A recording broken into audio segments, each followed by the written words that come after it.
I want to talk about is the 1.5 inch squid jigs from Yamashita. I bought these to catch the bait size squid that you normally see at Mornington in the shallows. So they're usually intimidated by big squid jigs. They won't even get on the 2.5 and they sometimes get on the 1.8, but I lost all my 1.8, so I bought some 1.5. So I will give these a go.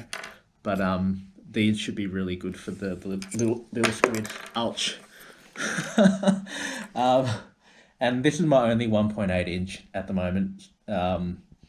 So yeah, the last one I tend to lose all of them. And the most common squid jig for Mornington is definitely the 2.5. And these ones are probably the most effective squid jigs you can get, especially if you're not needing to cast out far. If you're casting into the shallows and you don't need to get a far cast, there's no better squid jig to use than the 2.5. You can see this squid jig here has been completely ravaged. This one's caught probably about 50 squid, and that's pretty good because you usually lose a squid jig before you catch 50. And this one probably has caught about 50 as well. And this one's by Rui, and they do really good squid jigs for a very cheap price. This one is Yamashita. But let's talk about my favorite squid jigs. Sorry, my favorite size of squid jigs. It's the 3.0. The reason they're my favorite is because they'll catch any type of squid except the super small ones that you only see in the shallows. So the 3.0 squid jig size is the most effective because you can cast out really far, and they can also catch squid, very small squid actually. Sometimes I catch squid where the hood is actually smaller than the squid jig on the 3.0. So it's not true to say squid get intimidated by the bigger squid jigs. So 3.0s are really good because they'll let you cast out very far. So those are all my 3.0s. I've got various different colors for different purposes.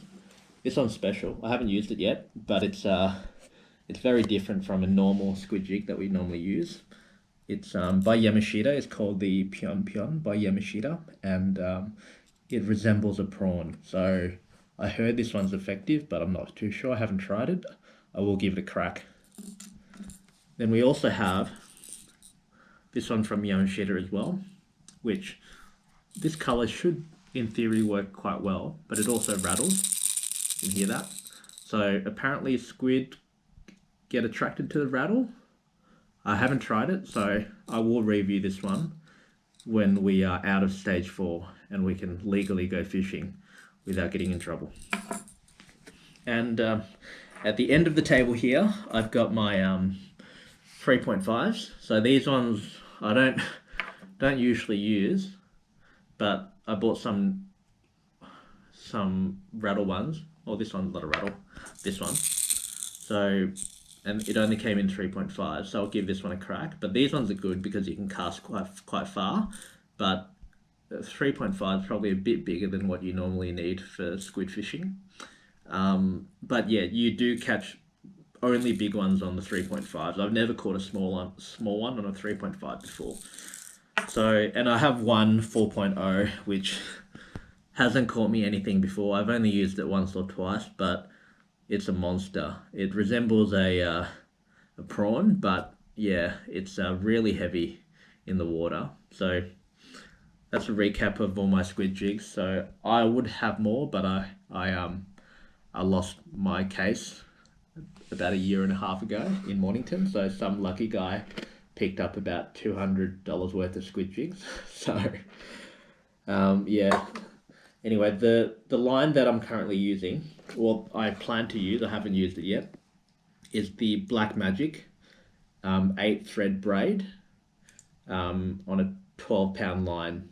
The P is 0.6, which means it has 0.12 diameter, so it's very thin. So you should be able to cast quite far on this line, on this braid line. Always use braid with a 10-pound mono leader when squidding. And my other gear we'll talk about. So I have this flashlight from outlawed. It's called the Warrior X, and it's a very effective flashlight, especially if you like going nighttime squidding like I do. It has two different modes, but it's a very powerful flashlight, and battery life is really good. And I like what outlawed do with their lights, so that's the only brand of light that I use. So this one is very good. It's you can drop it from 2 meters. You won't even get a scratch on it. I've dropped it heaps of times. It's still pretty much perfect. I obviously use my GoPro as well. I mount it on my chest using the GoPro chesty. So this one, I think it's much more stable than using a head mount. So I use this every time I take a video. And you guys would have seen the outlawed headlight. I love this. Works really well, and great for squidding at night time. So it has 3 different modes, and I usually go high if there's a lot of squid in the water, and that will attract them to your light as well. And I use this in winter when it gets freezing. It's called a glacier glove, and it's a really good glove that gives you some dexterity, because it has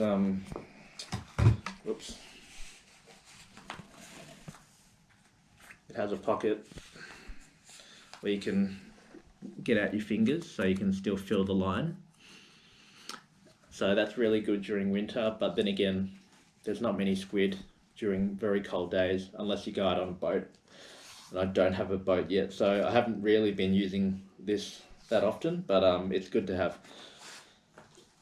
Right, now let's talk about the new reel that I bought. This is the Stratic CI 4 Plus 250 2500 HG. So I read this is probably one of the best reels out there in terms of value and durability. It's got a very smooth reel, and apparently it's very good for squidding. Then again, I haven't used it yet because I haven't been able to get out there, but I plan to. And let's talk about my bag. So this bag, what is it called? It's Primal Reel Fishing. This bag cost me about $90 from BCF, but it's really good. It's going to replace my tackle box that I've been using quite often. So you can basically put all your squid jigs inside the bag, so that's really handy. So you basically have four compartments where you can load your squid jigs in. So yeah, it's a really good bag. You can also put your reels and your flashlights, your GoPro, everything you need for your fishing trip. You can put in the main compartment. You can also hang your fishing rods and fishing stands like I have here. And I also use a